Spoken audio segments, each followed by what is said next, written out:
आता गायकवाडांनी तो जो काही अपघात झालाय त्याची चौकशी करण्यासाठी ठरवलेलं असतं. ज्या वेळेला गायकवाड चौकशी करत असतात आणि त्याच वेळेला इथे आता तो ड्रायव्हरला बोलवतात आणि नक्की काय झालं तू आम्हाला सगळ्या डिटेल सांग असं म्हणतात. मग तो ड्रायव्हर सांगायला लागतो, खरं तर ज्या वेळेला आम्ही गाडी चालवत होतो त्यावेळेला आमच्या गाडीच्या समोर एक बाईकवाला आला. तो बाईकवाला खाली पडला. ज्या वेळेला तो बाईकवाला खाली पडला बाईकवाला खाली पडल्यावरती मग त्याला उचलण्यासाठी आम्ही तिकडे गेलो आणि मी त्यावेळेला त्याला उचलण्यासाठी गेलो, पण रागिणी या मॅडम या आतमध्येच बसल्या होत्या आणि मी त्या माणसाला उचलतोय, त्या माणसाला उचलून आता मी धरतोय आणि त्याच्यावरती त्याला बसवतोय बाईकवरती पुन्हा. तोपर्यंत 2 गुंड आले आणि इकडे रागिणी मॅडम वरती हल्ला केला आणि मग रागिणी मॅडम वरती हल्ला केला. त्यांनी सुद्धा खूप प्रतिकार करण्याचा प्रयत्न केला, पण या सगळ्यामध्ये त्या प्रतिकार करत असताना मी या बाईकवाल्याला हातात धरलेलं असल्यामुळे मी तिकडे जाऊ नाही शकलो आणि या सगळ्यामध्ये त्यांनी त्याच वेळेला डाव साधला आणि रागिणी मॅडमच्या हातातून ती बॅग घेतली. त्याने झटापट करण्याचा खूप प्रयत्न केला, पण त्यांचा प्रयत्न विफळ गेला आणि ते ती बॅग घेऊन पळून गेले.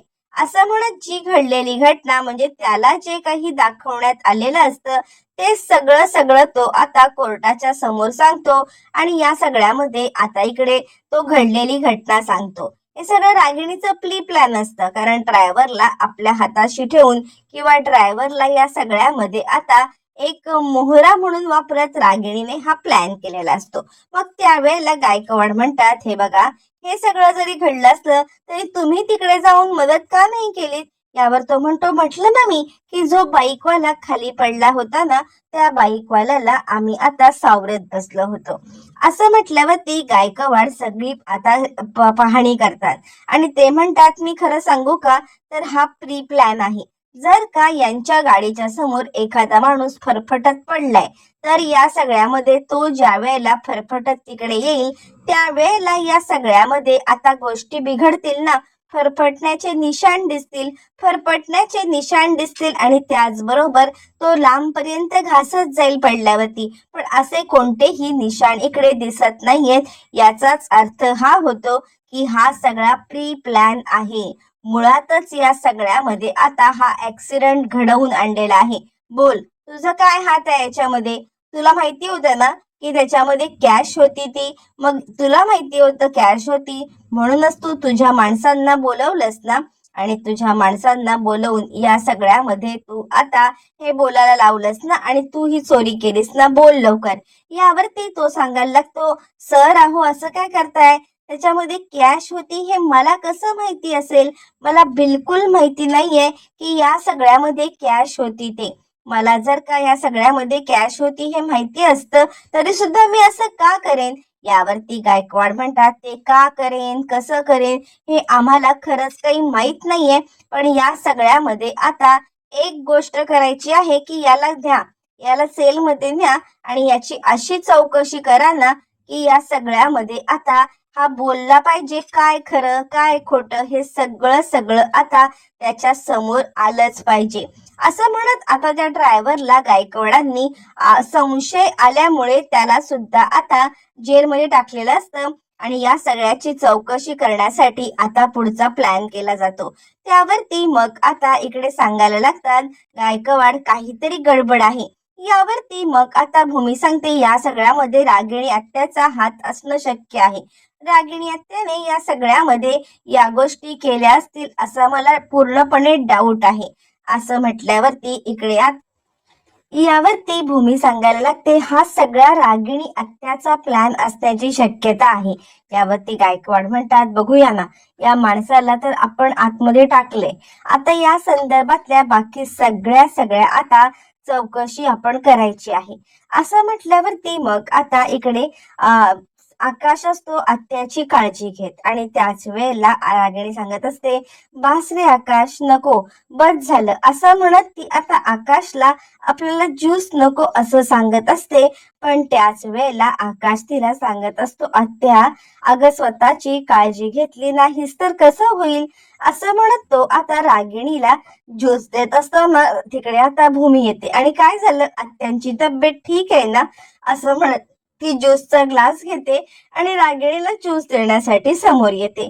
त्यावरती आकाश म्हणतो, काय झालं, तिकडे काय गोष्टी घडल्या, यावरती मग आता सांगायला लागतात इकडे गायकवाड की या सगळ्यामध्ये हा प्री प्लॅन केलेला ऍक्सिडेंट आहे. म्हणजे ज्यांना ज्यांना माहिती होतं ना की या सगळ्यामध्ये आता 2 लाखाची कॅश घेऊन या चालल्यात, ते सगळे या प्लॅन मध्ये सामील असण्याची शक्यता आहे आणि या सगळ्या संदर्भात डिटेल मला तुमच्याकडून हव्यात. मग आकाश सांगायला लागतो, खरं तर म्हणजे मी सुद्धा आत्यासोबत जाणार होतो आणि त्याच वेळेला या सगळ्या गोष्टी घडल्या. त्यावरती भूमी म्हणते, भूमी रागिणीवरती आता डायरेक्ट आरोपच करायला लागते. भूमी सांगायला लागते, बिचारे आत्या, या सगळ्यामध्ये त्यांच्याच बाबतीत कसा काय या गोष्टी होतात. यावरती मग आता इकडे रागिणी म्हणायला लागले, बघितलंस आकाश, मी तुला सांगत होते की तू मला पाठवू नकोस, मी या सगळ्यामध्ये जातच नव्हते. यावरती मग आता गायकवाड म्हणतात, काय झालं होतं नक्की. मग आता आकाश सांगायला लागतो, खरं तर या सगळ्यामध्ये आता मी जाणार होतो, रागिणी आत्याच्या सोबत पैसे घेऊन मी जाणार होतो, पण नेमके माझी एक मीटिंग प्रीपॉन झाली. प्रीपॉन झाल्यामुळे मग मला तिकडे जाणं भाग पडलं आणि त्याच वेळेला मग आत्याला मी एकट्यालाच जायला सांगितलं. यावरती मग आता गायकवाड सांगायला लागतात, मला एक गोष्ट सांगा, 2 लाख रुपये म्हणजे तुम्ही घेऊन जाणार होत्या रागिणी मॅडम, हे कुणाकुणाला माहिती होतं. यावरती आकाश म्हणतो, नाही, तशी ही गोष्ट कुणाला माहिती असण्याची काही शक्यता नाहीये. यावरती मग आता गायकवाड सांगायला लागतात, मग या सगळ्यामध्ये आता ही गोष्ट कुणाला माहिती नाहीये, मग ही गुंडांपर्यंत पोहोचलीच कशी. यावरती मग तोपर्यंत आता इकडे गायकवाडांना कॉल आलेला असतो, ज्या ड्रायव्हरला नेण्यात आले असतं आणि ज्या ड्रायव्हरला आता इकडे सेलमध्ये ठेवण्यात आलेलं असतं, त्या ड्रायव्हरला स्केच काढण्यासाठी सांगण्यात आलेलं असतं. आणि ज्या वेळेला तो ड्रायव्हर स्केच काढण्यासाठी येतो आणि त्याने एक स्केच काढून दिलेलं असतं, त्या स्केच मधला माणूस म्हणजे ज्यांनी चोरलंय त्या माणसाचं स्केच तयार झालेलं असतं आणि त्या माणसाचं स्केच तयार झाल्यामुळे गायकवाडांना कॉल येतो की त्या चोरांपैकी एकाच स्केच इकडे ड्रायव्हरने काढलेला आहे. लवकरात लवकर जर का आपण त्या चोराला पकडलं तर आपल्याला ह्याची सगळी माहिती मिळेल आणि मुळातच त्या चोराच्या एका गाडीतून पळतोय ही सुद्धा माहिती मिळाली. स्केचवरून तो चोर ओळखण्यात आलेला आहे आणि तो चोर एका गाडीमधून पळतोय असं आम्हाला कळलेलं आहे. त्यांच्या बाईकचे नंबर सुद्धा ट्रेस झालेले आहेत. त्यामुळे तुम्ही लवकरात लवकर या, आपण या सगळ्यामध्ये ताबडतोब त्याला आता पकडूया, असं म्हटल्यावरती मग आता गायकवाड भूमीला इशारा करतात. बाकी सगळ्यांच्या समोर न कळेल असा इशारा जरी केला असला तरी रागिणीला तो इशारा कळतो आणि रागिणी विचार करते, नाही नाही, या गायकवाडांच्या मध्ये आणि या भूमीच्या मध्ये नक्कीच काहीतरी 100% चाललंय, पण काय चाललंय हे तिला कळत नसतं. त्यावेळेला आता इकडे ती लक्ष ठेवून असते आणि ती विचार करते, नाही नाही, हा गायकवाड काहीतरी माझ्यापासून लपवतोय आणि या भूमीला नक्कीच काहीतरी सांगतोय. काय नक्की सांगतोय, काय करतोय, हे आता मला कळलंच पाहिजे. आता तोपर्यंत गायकवाड भूमीला बाहेर बोलवतात आणि भूमीला सांगायला लागतात, भूमी मॅडम, खूप मोठा गोंधळ झालेला आहे. म्हणजे आता आपल्या हातामध्ये पुरावा सापडलेला आहे. एक प्रकारे चांगलंच झालेलं आहे. तो जे काही स्केच काढण्यात आलं होतं ना, त्या स्केचवरून त्या माणसापर्यंत पोहोचलोय. त्यांच्या बाईकची पत्ता सुद्धा लागलेला आहे. लवकरात लवकर त्यांना पकडायचं आहे. आता आम्हाला सध्या समजले की ते यांना एका कार मधून जाताना पाहिलेलं आहे. त्यामुळे आपल्या हातात सगळ्या बातम्या आहेत. लवकरात लवकर त्याला पकडायचं आहे. तुम्ही माझ्यासोबत चला, आपण लवकरात लवकर त्यांना पकडू. एकदा का त्यांना पकडलं की गोष्टी सगळ्या नॉर्मल होतील. या सगळ्यामध्ये आता ते लोक त्यांचा गुन्हा कबूल करतील आणि मास्टर माइंड कोण आहे हे सुद्धा आपल्या समोर येईल, असं म्हणत आता इकडे गायकवाड आणि भूमी लगेचच त्या माणसाला पकडण्यासाठी निघतात. तोपर्यंत ती माणसं कारमध्ये बसलेली असतात. कारमध्ये बसून आता कशा प्रकारे आपण चोरी केली, कशा प्रकारे हे केलं, हे सगळं सगळं ते आता एन्जॉय करत असतात. आणि त्याच वेळेला एका ठिकाणी थांबून चहा पितात. ते ज्या वेळेला चहा पिण्यासाठी थांबलेले असतात त्याच वेळेला जेव्हा ते चहा प्यायला थांबतात त्याच वेळेला गायकवाडांची गाडी तिकडे पोहोचते. गायकवाडांची गाडी पोहोचल्यावरती मग गायकवाड सांगतात, हे बघा इन्स्पेक्टर साहेब, त्या त्या कारचा पाठलाग करायचा आहे, त्या कारमध्ये ती माणसं बसलेली आहेत, असं गायकवाड त्यांना सांगतात. ज्या वेळेला गायकवाड हे सांगतात त्यावेळेला भूमी विचार करते की झालं, आता ह्या रागिणीला माझ्यापासून कोणी वाचवू शकत नाहीये. रागिणी इतके दिवस जे काही पळण्याचा प्रयत्न करते आहे ना, आता एकदा त्या गुंडांना पकडलं की मग मात्र आता ते सगळं सत्य सांगून मोकळे होतील, अशा विचारामध्ये भूमी असते.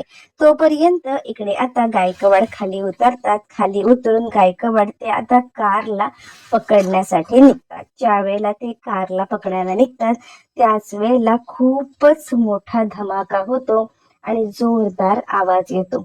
हा आवाज दुसरा तिसरा कुठलाही नसून कारमध्ये बॉम्ब ब्लास्ट झालेला असतो आणि तो बॉम्ब ब्लास्ट घडवून आणलेला असतो रागिणीच्याच माणसाने. रागिणीचा माणूस ताबडतोब तिला कॉल करतो. कॉल करून सांगतो, मॅडम तुम्ही जे काही सांगितलं होतात ना ते सगळं सगळं आता घडलेलं आहे.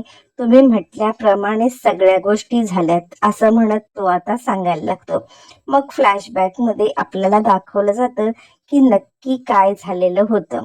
फ्लॅशबॅक मध्ये या सगळ्या गोष्टी दाखवल्या जातात. ज्या वेळेला रागिणी फोन करून त्या गुंडाला सांगते, हे बघा तिथे यशपाल आलेला आहे ना, त्या यशपालला ती बॅग द्या. पण एक काम करायचं आहे, ती बॅग द्यायच्या आधी एक गोष्ट करायची की त्यातले पैसे काढून त्या यशपालला द्या. पूर्णपणे तुम्ही बॅग देऊ नका. बॅग तुमच्याकडेच ठेवा आणि त्या बॅग मध्ये 50-100च्या काही नोटा, किरकोळ नोटा ठेवा आणि बाकी सगळे पैसे देऊन टाका. गुंड म्हणतात, पण मॅडम असं का करायचंय? यावरती रागिणी म्हणते, मी सांगेन तुम्हाला नंतर का करायचं ते, फक्त सध्या तुम्ही या गोष्टी करायच्या आहेत, असं म्हटल्यावरती ते यशपालला पैसे देतात. यशपालला रागिणी फोनवरती सांगते, पैसे भेटलेत ना, आता या सगळ्यामध्ये तोंड तुमचं बंद करायचं आहे, असं म्हणत या सगळ्यामध्ये आता रागिणी तोंड बंद करायला सांगते. पण यशपाल म्हणतो, पैसे तर मला भेटले. तोपर्यंत ते गुंड सांगतात, मॅडम आता आम्ही निघतो. त्यावर रागिणी म्हणते, नाही नाही, तुमची सुरक्षा हे माझं कर्तव्य आहे. तुम्ही एक काम करायचंय, आत्ताच मला खबर लागलेली आहे की पोलिसांना तुमच्या बाईकचे पत्ता लागलेला आहे आणि त्यामुळे पोलीस तुमच्या बाईक घेऊन पोहोचतील. त्यामुळे एक काम करायचं आहे, तुम्ही तुमच्या बाईक तिथेच सोडायच्या आहेत. बाईक तिकडे सोडा, मी एक कार पाठवते आहे, त्या कार मध्ये बसा, मी सेफ ठिकाणी तुम्हाला हलवेन. काही दिवस तुम्ही तिथेच राहा. काही दिवसानंतर मग या सगळ्यामध्ये आता तुम्ही तिकडून मी ज्या वेळेला सांगेन ना तेव्हाच निघायचं आहे, असं म्हटल्यावर ती गुंड म्हणतात, थँक्यू मॅडम.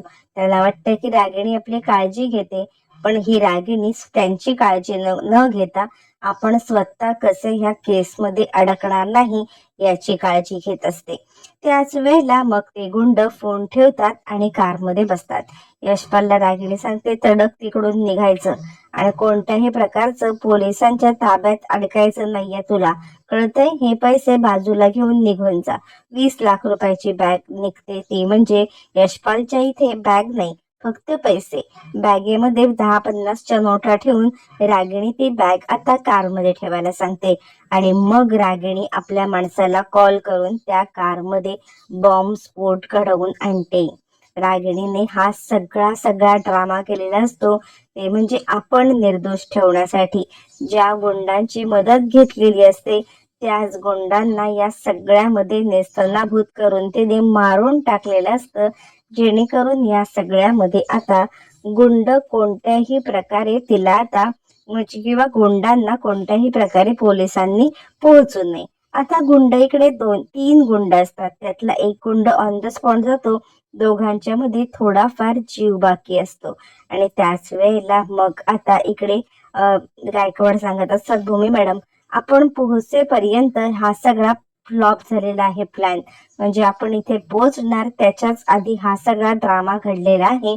पण आणि एक गुंड तर गेलाय, पण या गुंडामध्ये थोडाफार जीव आहे.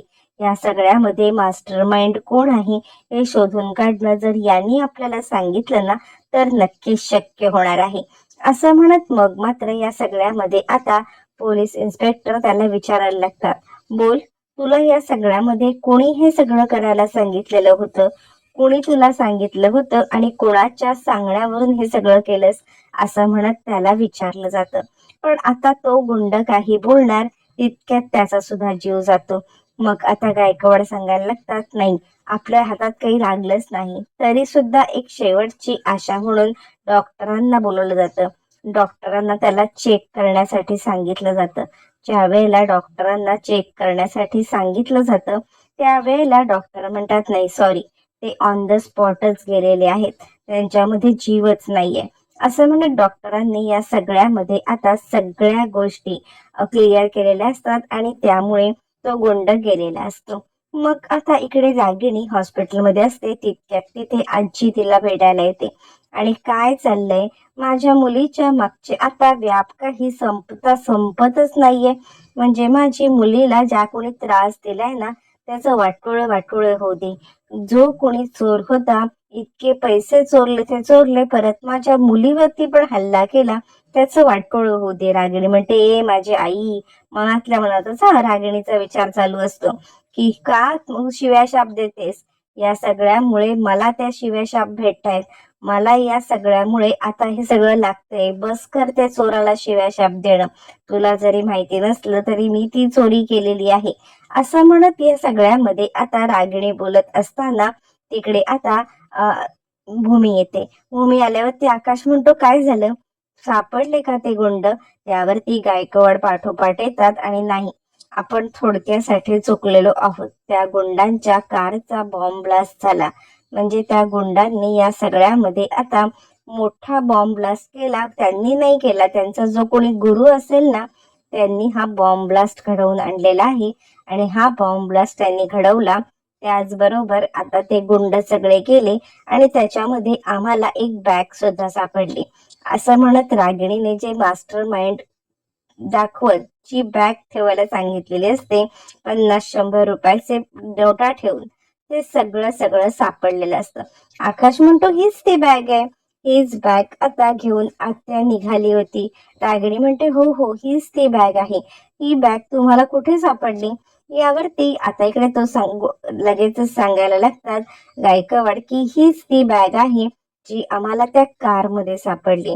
कारमध्ये बॅग सापडली आणि त्याचमुळे त्याच्यामध्ये काही नोटा सुद्धा आहेत. त्या जेव्हा कारमध्ये बॅग होती सगळी कार जळाली, त्याच्यासोबत ही सुद्धा बॅग जळाली होती. मग आता आपल्याला या सगळ्याचा शोध घ्यायला पाहिजे. म्हणजे हा कार चा बॉम्ब ब्लास्ट पण कोणी घडवून आणलाय किंवा या कारला सुद्धा आता कोणी जाळण्याचा प्रयत्न केलाय. नक्की काय सत्य आहे हे सगळं शोधायला पाहिजे. पण मिस्टर आकाश तुम्ही जरा सावध राहा. या जर का अशा गोष्टी घडत असतील तर मात्र या सगळ्यामध्ये आता तुमच्या घरावरती कोणीतरी पाळत ठेवून आहे आणि कोणीतरी मुद्दाम हे सगळं करतंय हे मात्र नक्की. असं म्हणत गायकवाड आकाशला जरा तरी सावध करतात आणि सावध करून या सगळ्यामध्ये आता गायकवाड आकाशला अलर्ट करून त्याला सांगतात की तुमच्या सुद्धा जीवाला धोका असण्याची शक्यता आहे. यावरती आकाश म्हणतो, गायकवाड साहेब तुम्ही प्रत्येक वेळेला आमच्या या मदतीसाठी धावून येता. तुमचे जितके आभार मानू तितके कमी आहेत. गायकवाड म्हणतात, हे बघा माझे आभार मानण्यापेक्षा तुम्ही स्वतःच्या सुरक्षेकडे जरा लक्ष द्या. तुमची सुरक्षा या सगळ्यामध्ये आता खूप मोठ्या तुमच्या सुरक्षेचा प्रश्न निर्माण झालेला आहे.